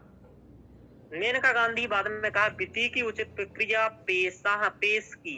अनुच्छेद 21 के तहत संरक्षण न केवल मनमानी कार्यवाही प्रक्रिया के खिलाफ बल्कि मनमानी विधायी कार्यवाही के खिलाफ भी उपलब्ध है। यानी कि विधायी का भी कुछ मनमाना नहीं कर सकती, है ना? जी। एक पैर पर खड़े हो जाओ, ऐसा नहीं कर सकती। किसी व्यक्ति के प्राण और दैहिक स्वतंत्रता के अधिकार को कानून द्वारा वंचित नहीं किया जा सकता, हाँ सर। बशर्ते उस कानून द्वारा निर्धारित प्रक्रिया उचित निष्पक्ष बने हो। अब ये है, यानी कि तभी किया जा सकता है वंचित उचित हो, निश्चित हो और न्यायपूर्ण हो। ये न्यायपूर्ण शब्द दिख रहा है, ये इसमें पूरा GS4 है, ठीक है, न्यायालय के लिए। जी मतलब वो चाहे तो न्यायपूर्ण शब्द से पूरा GS4 निकाल देगा, बकला उधार उधार। तो ये मतलब न्यायालय के ऊपर है, कुछ भी कर सकता है वो। जीवन का अधिकार, मानवीय गरिमा के साथ जीने का अधिकार है, ये भी मेनका गांधीवाद में कहा। तो ये पॉइंट हर जगह लिखता है व्यक्ति, है ना, जीवन का अधिकार, मानवीय गरिमा के चीज का अधिकार है। यानी कि जीवन का अधिकार केवल जीवन का अधिकार नहीं है, गरिमा के साथ जीने का अधिकार है। हम गरिमापूर्ण तरीके से जिएंगे। समझ में आ रहा? जी सर। हाँ, यानी कि स्टेशन पर जो टेबल रहती है उस पर बिल्कुल सोएंगे एकदम पैर पसार के, जाके सो जाते हैं, चलिए ऐसे। तो व्यक्तिगत स्वतंत्रता यानी कि सर्वाधिक व्यापक आयाम है। इसमें विभिन्न प्रकार के अधिकार शामिल हैं, जो किसी व्यक्ति की व्यक्तिगत स्वतंत्रता का गठन करते हैं, यानी कि कई सारे अधिकार इसके अंतर्गत शामिल हैं। यह अनुच्छेद 21 की व्यापक व्याख्या करता है। और ये अनुच्छेद, देखो, आपसे पूछा जा सकता है कि अनुच्छेद 21 को सही अर्थों में मेनका गांधीवाद में ही व्याख्यायित किया गया, टिप्पणी करें। समझ पा रहे हो? ऐसा कुछ कहा जा सकता है। तो क्या किया गया वो आप लोगों को याद होना चाहिए, ये केस बहुत इंपॉर्टेंट है। अब देखो 2017 में आया कि एस पुट्टास्वामीवाद, जो आप लोगों को बताया कई बार मैंने, 2017 का है, ध्यान रखना ये बात। यह माना गया कि निजता एक नैसर्गिक अधिकार है। क्या है भाई? निजता तो नैसर्गिक अधिकार है, कहा गया, जो सभी प्राकृतिक व्यक्तियों में निहित है। यह अधिकार केवल राज्य की कार्यवाही द्वारा प्रतिबंधित किया जा सकता है, बशर्ते यह 3 कसौटियों में से प्रत्येक पर खरा उतरता हो। ऐसी राज्य सरकार की कार्रवाई के लिए विधायी आदेश होना चाहिए, मतलब कार्यकारी आदेश नहीं, कौन सा? विधायी आदेश। यह राज्य के वैध उद्देश्य के लिए होना चाहिए और यह आनुपातिक होना चाहिए। हादिया केस भी आया एक 2017 में। उच्चतम न्यायालय ने कहा कि अपनी पसंद के व्यक्ति से शादी करने का अधिकार संविधान के अनुच्छेद के किस जीवन के अधिकार के अंतर्गत है? तो यूपीएस, यानी कि आप जिससे चाहो उससे शादी कर सकते। समझ में आ रहा? जी सर। यानी कि सीधे तौर पर हादिया केस में लव मैरिज का सपोर्ट कर रहा है न्यायालय, देखो कोई दिक्कत नहीं है ना। लेकिन घर वाले नहीं कर रहे हैं, अभी ये भी ध्यान रखो, घर वालों का कानून ज्यादा चलता है इसमें। अब देखो अनुच्छेद 21 के तहत लिस्ट बनी है पूरी, देख लो, ये लिखा है लिस्ट, एक बार हम लोग पढ़ लेंगे। 2018 में पूछा ये, तो फेमस ही पूछा जाएगा आपसे, निजता का अधिकार क्या है? तो अनुच्छेद 21 के तहत मानवीय प्रतिष्ठा के साथ जीने का अधिकार, स्वच्छ प्रदूषण रहित जल और वायु से जीने का अधिकार, यानी कि प्रदूषण मुक्त रहे, ये आश्रय का अधिकार, स्वस्थ रहने का अधिकार, आजीविका का अधिकार भी है। हमें समझ में आ रहा क्या आजीविका चाहिए? 14 वर्ष तक निःशुल्क शिक्षा का अधिकार है, निःशुल्क कानूनी सहायता का अधिकार भी है इसके तहत। अब देखो, देख रहे हो, एकांत कारावास के विरुद्ध अधिकार, यानी कि एकांत आपको नहीं डाल दिया जाए, मतलब जम्मू कश्मीर में कहीं आपको एक जगह, यानी कि अंडमान निकोबार में एक कमरा बना करके आपको डाल दिए। त्वरित सुनवाई का अधिकार है, हथकड़ी लगाने के विरुद्ध अधिकार है। इसी के साथ अमानवीय व्यवहार के विरुद्ध अधिकार है, विलंबित फांसी के विरुद्ध अधिकार है, यानी कि आपके फांसी में विलंब किए जा रहे हैं। समझ में आ रहा? जी। विदेशी यात्रा का अधिकार है, बंधुआ मजदूरी के विरुद्ध अधिकार है, हिरासत में उत्पीड़न के विरुद्ध अधिकार है, यानी कि आपको हिरासत में लेकर के तोड़ना नहीं दिया जाएगा। क्यों रे इतना गलत किया, क्यों रे इतना गलत किया, अरे किया तो किया, चलिए। आपातकालीन चिकित्सा सहायता का अधिकार है, सरकारी अस्पतालों में समय पर चिकित्सा पाने का अधिकार है, सब कुछ अधिकार है। किसी राज्य के बाहर ना निकाले जाने का अधिकार है, यानी कि कोई मध्य प्रदेश से आपको बाहर नहीं निकालेगा। निष्पक्ष सुनवाई का अधिकार है। अब देखो, किसी राज्य से बाहर ना निकाले जाने का अधिकार 21 में आया। तुम लोगों को क्या लगेगा? 19 लगेगा, नहीं लगेगा? संचरण के तहत, हाँ सर। है ना? हाँ। तो कैदी को जीवन की आवश्यकताएं प्राप्त करने का अधिकार है। महिलाओं के साथ शिष्टता सम्मान पूर्वक व्यवहार करने का अधिकार है। अभी किसको अधिकार है भैया? ना, महिलाओं के साथ सबको, यानी कि पुरुषों को शिक्षा बढ़िया वो करना है। सार्वजनिक फांसी के विरुद्ध अधिकार है। पहाड़ी क्षेत्रों में सड़क बनाने का अधिकार है। क्या क्या अधिकार कर दिया इसने? सूचना का अधिकार है, इम्पोर्टेंट है ना। हाँ यहाँ आ गया सूचना का अधिकार के वहाँ क्या क्या प्रतिष्ठा का अधिकार है, दोष सिद्धि के फैसले के विरुद्ध अधिकार है, पारिवारिक पेंशन का अधिकार है, बेड़ी डालने का अधिकार है, उचित जीवन बीमा पॉलिसी का अधिकार है, सोने का अधिकार है ना, ध्वनि प्रदूषण से मुक्ति का अधिकार है, सतत विकास का अधिकार है, अवसर का अधिकार है, अंत्येष्टि संस्कार करने का अधिकार है, अपनी पसंद के व्यक्ति से विवाह करने का अधिकार है। हाँ, अभी मैं ये देख रहा था कि वो डीएम थी कलेक्टर, वो एक अंसारी नहीं है यूपी का, जो उसका मामला चल रहा है, वो मृत्यु हो गए थे, तो उसके उसमें जा रहे थे, है ना, तो ये रोक लगा रही थी कि तुम लोग नहीं जाओगे, तो वो कह रहा था हम किसी के नहीं मानेंगे, हम जाएंगे, कोई नहीं रोक सकता है, अंत्येष्टि के लिए थोड़ी ना कोई उसमें ये परमिशन लेता है। तो उसको ये पता नहीं था कि अनुच्छेद 21 के तहत न्यायालय जाएंगे, बकला उधड़ जाएगा, है ना, तो इसलिए ऐसा उसको पता नहीं था ये अनुच्छेद, वरना ये बोलता। चलिए, तो सम्मान पूर्वक मरने का अधिकार है, यानी कि निष्क्रिय इच्छा मृत्यु का अधिकार भी है। समझ में आ रहा? निष्क्रिय इच्छा मृत्यु का, इसका मतलब ये कि आपको अत्यधिक कष्ट हो रहा है, ठीक है ना, तो जी जिन डिवाइस की सहायता से आप जिंदा हैं, ठीक है ना, उन जी डिवाइस को हटा लें तो आप निपट जाओ। यानी कि आप ऑक्सीजन ले रहे हैं और यदि आपको एकदम दर्द हो रहा है, मरे जा रहे हैं, आप चिल्ला रहे हैं, हॉस्पिटल के सब केवल आप ही को देख रहे हैं, तो वो डिवाइस हटा देंगे कि निपट लो, थोड़े जल्दी निपट लो। तो ये वाला वो सम्मान पूर्वक नहीं, वो कष्ट पूर्वक मरने का अधिकार हो गया। चलो आगे चलो। अब देखो कुछ, अब इसके कुछ 21 का में क्या है, कहा गया है 21 और 21 का इम्पोर्टेंट है। राज्य 6 से 14 वर्ष तक की आयु के बच्चों के लिए ऐसी रीति से निःशुल्क और अनिवार्य शिक्षा प्रदान करेगा जो कि राज्य कानून का निर्धारित करे। यानी कि 6 से 14 वर्ष तक व्यक्ति विद्यार्थियों को निःशुल्क और अनिवार्य शिक्षा का अधिकार अनुच्छेद 21 का के तहत मौलिक अधिकार ये पूछा जाता है। यह प्रावधान केवल प्रारंभिक शिक्षा को मूल अधिकार बनाता है, उच्च अथवा व्यावसायिक शिक्षा को नहीं बनाता है, ध्यान रखो। अनुच्छेद 21 के अनुसरण से संसद ने बच्चों को निःशुल्क और अनिवार्य शिक्षा अधिकार अधिनियम 2009 पारित किया था, ध्यान रखो। उन्नी कृष्णन मामले में उच्चतम न्यायालय ने अनुच्छेद 21 के तहत जीवन के अधिकार में प्राथमिक शिक्षा के मूल अधिकार को शामिल किया, ऐसा कहा। 86वें संविधान संशोधन 2002 द्वारा 2002 में सभी के लिए शिक्षा को नागरिक अधिकारों के अध्याय में दूसरी क्रांति के रूप में माना जाता है, यानी कि सभी के लिए अनिवार्य शिक्षा, ऐसा किया गया। ये बहुत इंपॉर्टेंट है, यानी कि 86वें संविधान संशोधन के द्वारा ही से जोड़ा गया था, तो 2002 में जोड़ा गया था। भाग 4 में अनुच्छेद 45 राज्य की नीति निषेधक तत्व में निःशुल्क शिक्षा का प्रावधान किया गया था। 86वें संविधान संशोधन के माध्यम से 6 वर्ष की आयु पूरी होने तक बाल्य अवस्था की देखभाल और शिक्षा प्राप्त करने का इसके साथ मौलिक कर्तव्य में भी किया गया है। तो जो शिक्षा का अधिकार है वो तीनों में है, मौलिक कर्तव्य, मौलिक अधिकार और बीपीएसपी। मौलिक कर्तव्य में कहा गया है कि भारत के प्रत्येक नागरिक का यह कर्तव्य होगा कि वह 6 से 14 वर्ष तक की आयु के अपने बच्चे अथवा बाल्य को शिक्षा का अवसर प्रदान करे। समझ में आ रहा है? पढ़ाई लिखाई।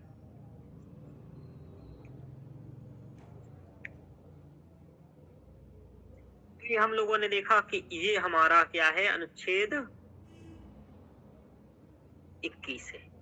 तो ये हम लोगों ने अनुच्छेद 21 के बारे में अध्ययन यहाँ किया था। अब देखो आगे एक अनुच्छेद और पढ़ लेते हैं जिससे कि ये अनुच्छेद ही समाप्त हो जाए। चलिए अनुच्छेद 22 के बारे में और पढ़ेंगे हम लोग अभी, है ना। इसमें है दो चीजें हैं। कुछ मामलों में गिरफ्तार अथवा हिरासत के लिए किए गए व्यक्तियों को संरक्षण प्रदान करना, यानी कि देखो किसी चीज में आपको गिरफ्तार कर लेते हैं ना, कोई आपने अपराध किया या नहीं किया या दोष आप पर अपराध का लगाया किसी ने, जी तो हिरासत में आपको ले लिया है, तो उसमें व्यक्ति को संरक्षण प्रदान किया गया है। तो हिरासत में लिए गए व्यक्ति को संरक्षण प्रदान किया गया है यहाँ, ठीक है। देखो दोनों में थोड़ा सा अंतर है अनुच्छेद 20 और 22 में। 20वां अनुच्छेद क्या कहता था, बोलो, याद हो क्या था, बोलो क्या था 20वां?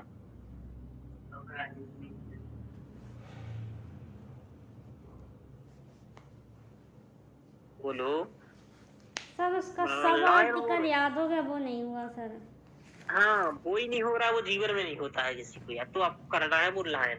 अपराधों के लिए रटो, अपराधों के लिए दो सिद्धि के संबंध में संरक्षण। अपराधों के लिए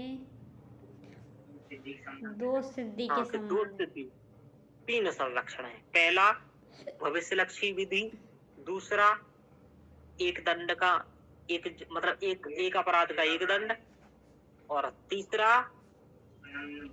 स्वयं गवाही नहीं देना। तो ये तीन है वहां। तो यहाँ क्या है 22 में, यहाँ थोड़ा सा अलग है। गिरफ्तार और हिरासत में संरक्षण आपको क्या है देख लीजिए। अनुच्छेद 24(1) में क्या 22(1) है यहाँ, 22(2) है यहाँ, और 22 ये है, 22(1) और 2 है। तो क्या कहा जा रहा है देख लो आप। 22(1) में साधारण विधि के तहत गिरफ्तार अथवा हिरासत के लिए व्यक्ति को अधिकार प्रदान किया गया, यानी कि जो साधारण विधि के तहत सामान्य मामले में गिरफ्तार होता है, गिरफ्तारी के आधार के बारे में सूचित होने का अधिकार है। यानी कि गिरफ्तारी के आधार के बारे में सूचित होने का अधिकार है। किस आधार पर हमें गिरफ्तार कर रहे हो, समझ में आ रहा। एक तो पहला ये अधिकार है आपको किसी विधिक व्यवसायी से परामर्श करने और बचाव करने का भी आपका अधिकार है, यानी कि वकील का अधिकार है। यानी कि अनुच्छेद 22 में भी वकील के अधिकार है, यानी कि निःशुल्क कानूनी सहायता मिलनी चाहिए आपको।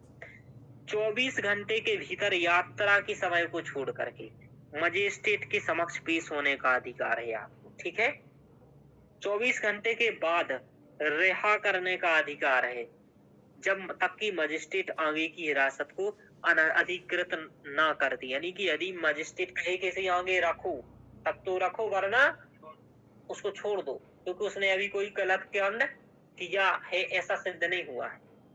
ये सुरक्षा उपाय किसी विदेशी शत्रु या निवारक निरोध कानून के तहत गिरफ्तार हिरासत में लिए गए व्यक्ति के लिए उपलब्ध नहीं है। ये है कि किसी पर सामान्य किसी पर लगाया गया कि इसने हमें क्या किया है, इसने हमारी जमीन को थोड़ा सा ऐसा कर दिया, समझ में आ रहा, तो पकड़ के ले गया ऐसे। यानी कि सामान्य जो सिविल मामले हैं उनमें ही बात हो रही। समझ में आया रोशनी? जी सर।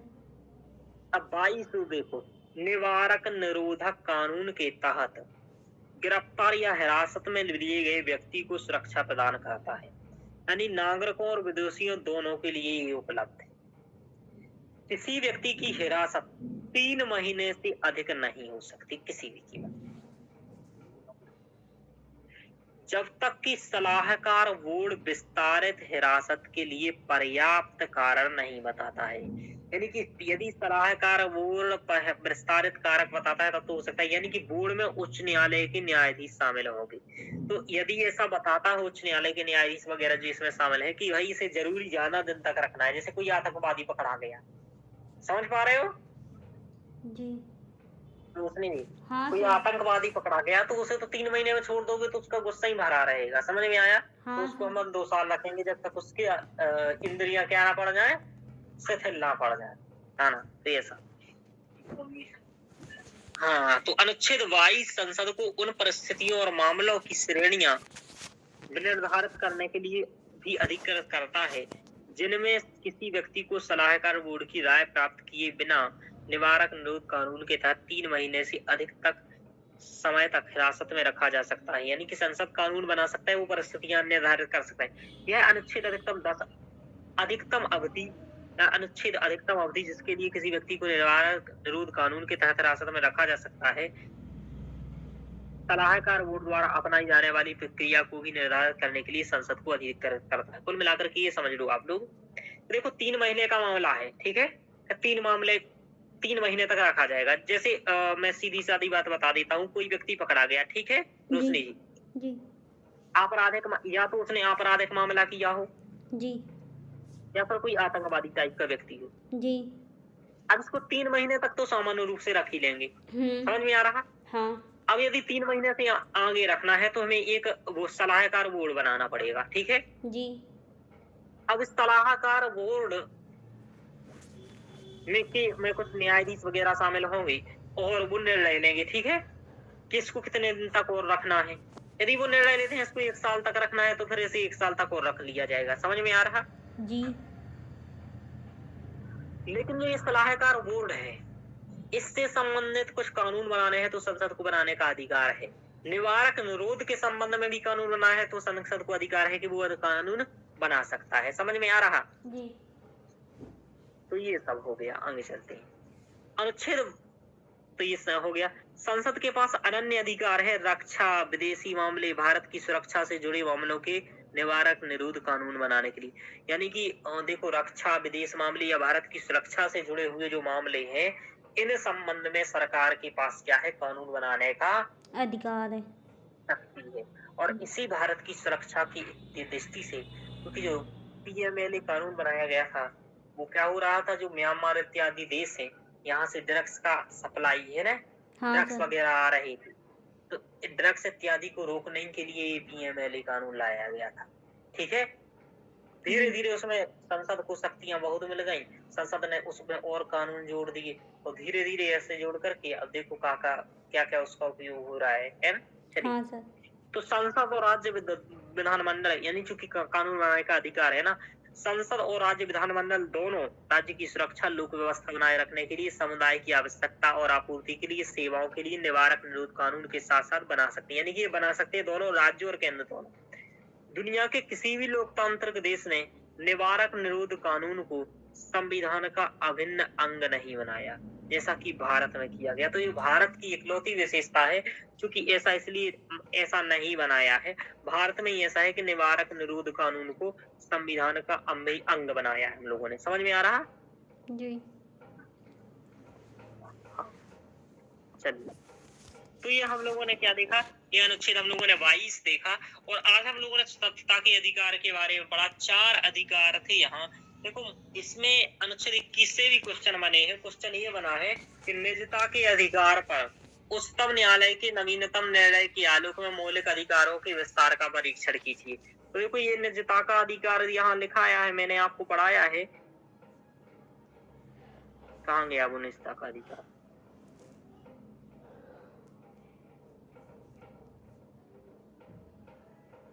ये देखो, कि पुट्टा स्वामीवाद में ये जो बताया, वो निजता के अधिकार के बारे में बताया है कि निजता का अधिकार आया था। निजता के क्यों जरूरी है ये?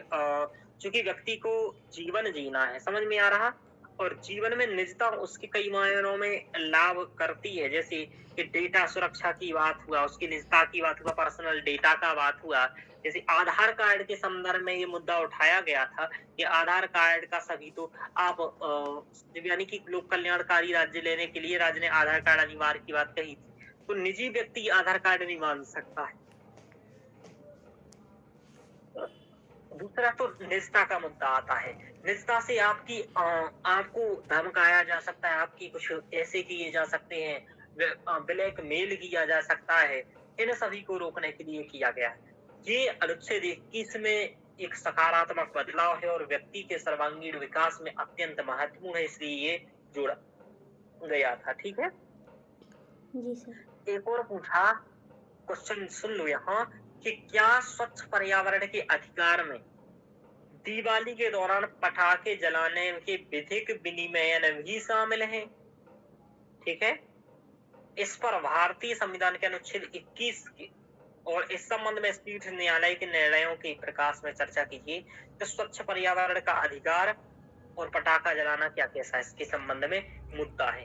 तो देखिए, हम लोगों को स्वच्छ पर्यावरण का अधिकार अनुच्छेद 21 के तहत प्रदान किया गया है, जिससे कि मानव स्वच्छता पूर्वक अपने व्यक्तित्व को सुदृढ़ करते हुए सर्वांगीण विकास कर सके। ठीक है। लेकिन इसके लिए उसे प्रदूषण विमुक्त पर्यावरण की बात कही न्यायालय ने। बेल्लोर नागरिकवाद में मैंने बताया था, एक बताया एमसी मेहतावाद जो मैंने बताया था, तो वहां भी गंगा प्रदूषण के संदर्भ में बात आया था कि भाई गंगा प्रदूषण मुक्त होना चाहिए। ऐसे मैंने एक और बताया था, है ना, ग्रामीण हकदारी बनाम, है ना, ग्रामीण हकदारी मुकदमे बात बताया था। उसमें भी कहा था कि स्वच्छ पर्यावरण तक हमारी पहुंच एक हमारा मौलिक अधिकार है। तो इस प्रकार का 2-3 वादों का उल्लेख करते हुए उत्तर आपको लिखना था। तो ये 2 क्वेश्चन आपके अनुच्छेद 21 के बारे में बने हुए हैं। तो इस प्रकार के क्वेश्चनों को लिखने का प्रयास करना। यही हम लोगों ने अनुच्छेद 21 पढ़ा है। ठीक है। आगे और हम इसी प्रकार मौलिक अधिकार के तहत पढ़ेंगे, ठीक है। जी। आगे 22वां 23वां 22 तक हो गया है शोषण के विरुद्ध जो अधिकार है। कल हम ये पढ़ेंगे धार्मिक स्वतंत्रता का अधिकार है। तो लगभग 1-2 क्लास में अभी ये समाप्त हो जाएगी, ठीक है। शोषण के विरुद्ध अधिकार, ये सब अधिकार, ये सब प्रीलिम्स के लिए थोड़े से इम्पोर्टेंट हैं। तो प्रीलिम्स के लिए इनको पढ़ेंगे और ये फिर इसके बाद हमारा अधिकार समाप्त हो जाएंगे धीरे धीरे 3-4 क्लास में। तो आज की क्लास में इतना ही रखेंगे और इससे आगे हम कल की क्लास में स्टार्ट करेंगे।